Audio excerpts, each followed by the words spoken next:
Okay, hey everybody, it's Rachel Gibbs. All right, so apparently we have a pattern going on here, and we're just not going to be able to do hardly any of these Tech Tuesdays live, but that's okay. I actually think that this one's going to be better pre recorded. We're going to be going into AI Magic Studio Part 1 today. And this one, I mean, you do whatever feels good to you, but I think it's probably helpful with this one to be able to kind of pause and play with some of this yourself.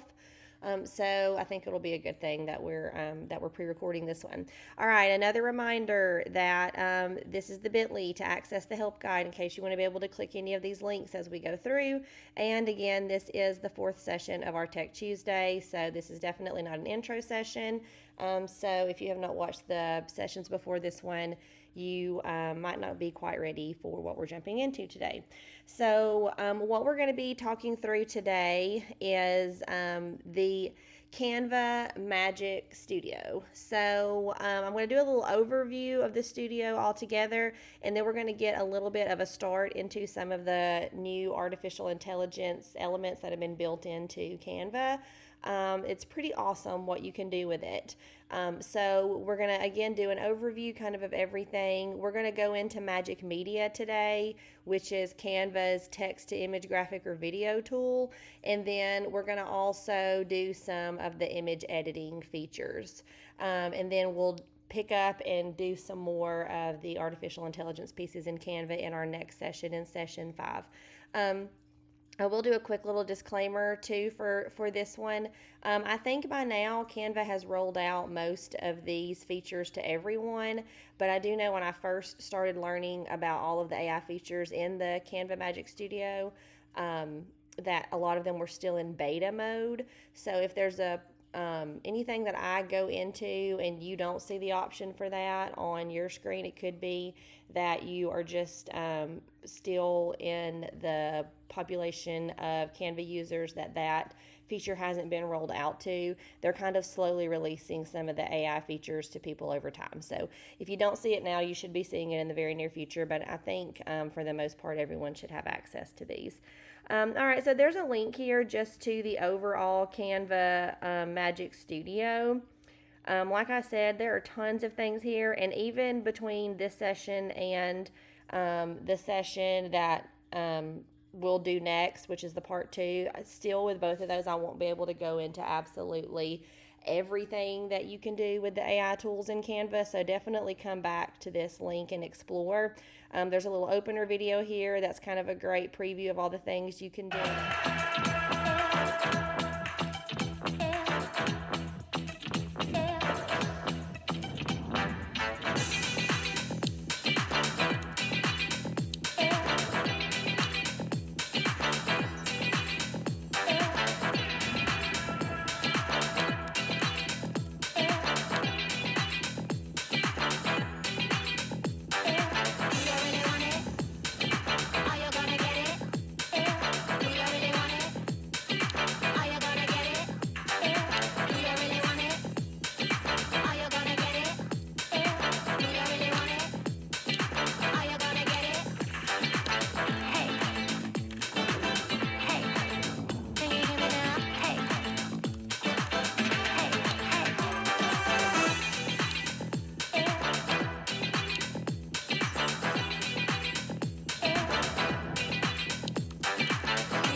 And then they kind of overview sort of what all they have to offer here. And then it also speaks to kind of the safety and security measures that are set up through Canva. So what's really great is our admin is able to kind of turn off and on what we think is appropriate for students to have access to. So there may be some of these things that I'm presenting today that your students can access, and some of them they cannot. I'll do my best to kind of identify the things that I know they can and can't access, but I don't always know 100% for sure. So definitely you should be able to do all of this. Some of it your students may not be able to. But anyway, this is the landing page for the Canva Artificial Intelligence Magic Studio. If you ever want to come back and explore even more things that we did not get to. So we are going to start off with Magic Media, and this second link that's here on the help guide, this other bit.ly that says MCS Canva Magic 24, that is a great one for you to click in. I'm going to kind of go through that one as I show these different elements, and it has kind of a little try now link in it. So if you want to click that one and open it up and do these activities with me, then you're welcome to do that. This actually is from my Canva AI session that I did at our beginning of the year Think, Share, Create PD. So it might look familiar if you came to that one, but you can click that and open it up if you want to be able to sort of follow along with it. So let's see, let's jump straight into Magic Media. So like I said, this is Canva's text to image, graphic, or video tool. And this one is one that I know for sure our students do have access to. Again, you can click this try now and try out what I'm doing with me if you would like. But like I said, this is one our students do have access to as well as you. And it's also one that our students really enjoy and can make good use of. I also think it's a really, really good, safe place to kind of start introducing students to the whole idea of artificial intelligence and generative AI, and kind of how it works to prompt a chatbot, if you will, similar to sort of ChatGPT, to create something for you. Now, given it's not going to respond back like ChatGPT would, but it does kind of work similarly in that you're going to be inputting a prompt, and then that prompt will generate something new. Oh, I don't know why it's not opening for me. Let me try that one more time.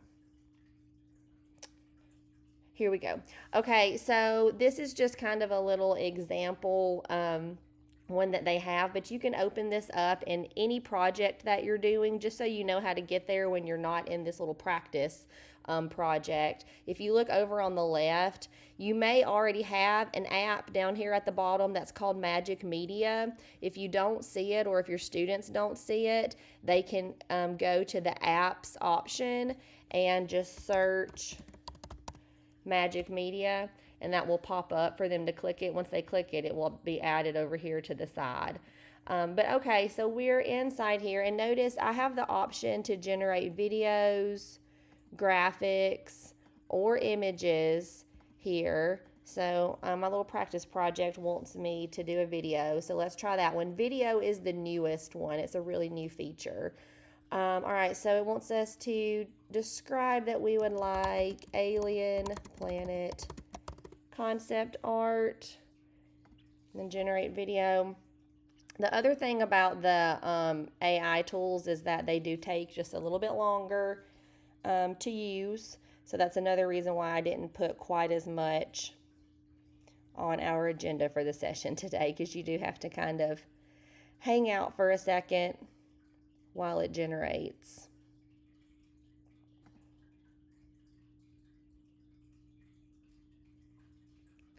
All right, so here's my alien planet concept art. It's pretty interesting. Let's see, I'm going to make a new slide and we'll add it over here.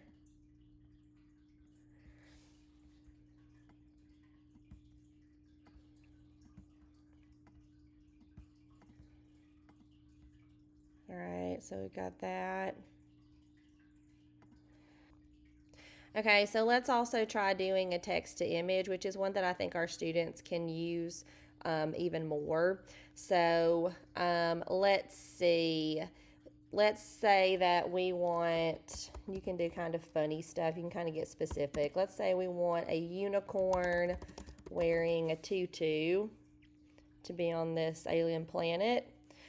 This one is really good for the kids too, when they're doing creative things. Like I do a lot of Canva comics with the students, and so like especially if they have a character or a setting or something that they're dreaming up but they can't quite find what they want for it, it will help them get exactly what they're looking for. This is a very interesting looking unicorn here, but we'll use that one. They can even use their little background remover tool if you're wanting to put the character in the image but not the background. So there's our little unicorn in a tutu in the middle of our space art. It's a really good practice for students, though, and prompt engineering, which really just means telling that artificial intelligence machine exactly what you're wanting to get out of it and being very specific, because, it's a great thing for our students to understand that computers do exactly what we tell them. They don't have a mind of their own, so you have to be very specific about what it is that you want. So that's just an example of the text to image tool, and then there's also text to graphics, which is basically the same, but it's just going to create more of like a clip art animated graphic type image. So, okay, just a really cool thing that you can do, and that's another good one for students too. All right, we're also going to go into some image editing. So if you would like to click into this one, we're going to look at Magic Grab, Magic Expand, Magic Erase, and Magic Edit. I have pulled off some really cool things with pictures, or kind of been able to edit some things out, or adjust some things in pictures to make it exactly what I want with some of these tools. They're pretty impressive, and they've gotten a lot better than when they started. So let's do Magic Grab first. So when you click on that little try me link, it's going to take you to this one. So what I'm going to do is I'm going to grab the parachute, and I'm going to put the parachute up here in space. So to get to that, when you click on a picture, you're going to use Edit, and then the Magic Studio tools are going to be up here. Now, I told you before that some of these students have and some of them they don't. The only one in here that I am sure that the students don't have is, I'm not 100% sure that our students have Magic Edit.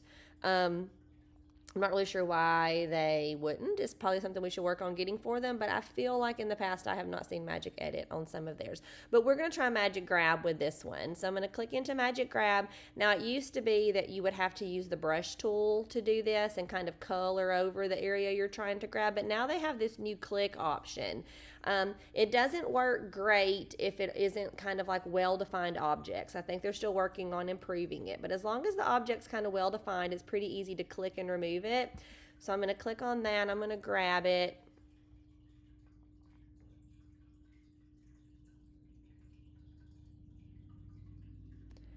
All right, and so now I should be able to pull that hot air balloon out and put it over here. So let's take that away. And what I'm going to do now is I'm also going to show you another one of the magic tools, which is Magic Expand, and we're going to use that one to kind of expand this out. I could just grab and drag and just make it really big to cover all the space, but just for the sake of you seeing this tool, I'm going to go back to Edit again, and I'm going to choose Magic Expand. So let's say you have a picture, but you really want it to expand out to cover more space. So what Canva will do is it will recognize that picture, and it will actually build out beyond what's in the image. So let's say we want to fill this whole page up. I'm going to click Magic Expand. We're going to have to give it some time again to actually do it, and then it will give us a few options.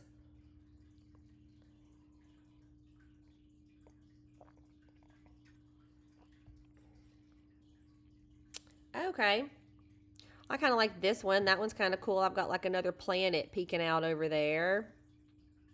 And I will say, every time that you say generate new results, it's going to give you even more. So if I wasn't happy with those, I can just click generate new results.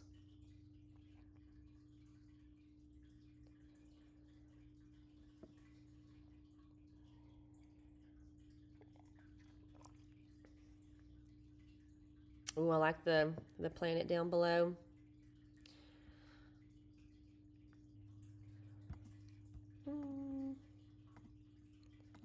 Okay, I think we'll go with this one. It actually kind of makes me think this would be like a really great creative writing prompt. Maybe have them start with one picture and expand it, and maybe based off the results they get, come up with a story, if an element's added or something to their expanded image. But okay, let's go with this one. So now I have my balloon floating off in space, and I got my little planet down here.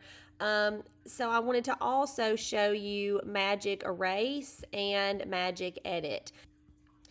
Okay, so I'm going to upload my daughter into this one. And let's say I'm wanting to kind of turn her into like a superhero that's going to be flying through outer space. So she's super cute in this little outfit, but let's say I don't want that flower. So I'm going to use the magic eraser.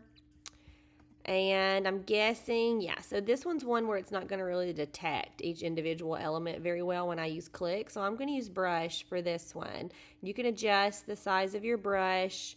So I'm going to take the brush and just kind of get rid of that little flower. See what happens. All right, let's try it one more time. Make it a little smaller. And what's really cool is you can even see how if you were wanting to just edit a regular image, you can see how Canva is even trying to sort of fill in what's missing behind there. It will take whatever you're trying to erase out of the image and sort of fill in the blank space. Okay, that'll work. All right, so let's use that one. Let's flip her this way, take her background away.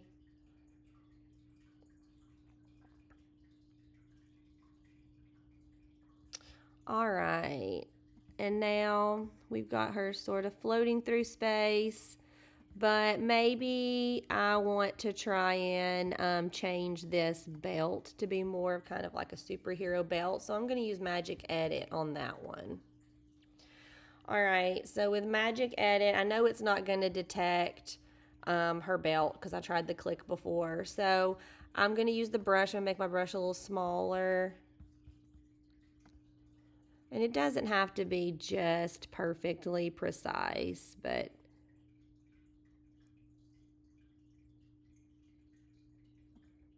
okay, so let's do that. And then let's say we want it to change to a superhero belt.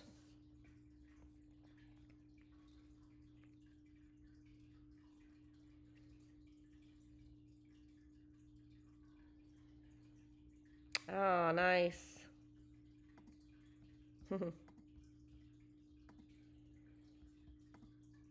All right, let's go with that one. That one's pretty cool looking. All right, so now we've got her in her superhero belt. I could come back and add more things, add a cape and all that kind of stuff. But so that's an example for you of some of those really cool image editing tools that are built into Canva. So hopefully as you're seeing that, all kinds of ideas for how you could use it, and then all kinds of ideas too for how it could be useful for your students. All right, so that is it for this session. We'll pick up on some more of the artificial intelligence tools in our next session, but thank you for joining me for the first part of the AI Magic Studio.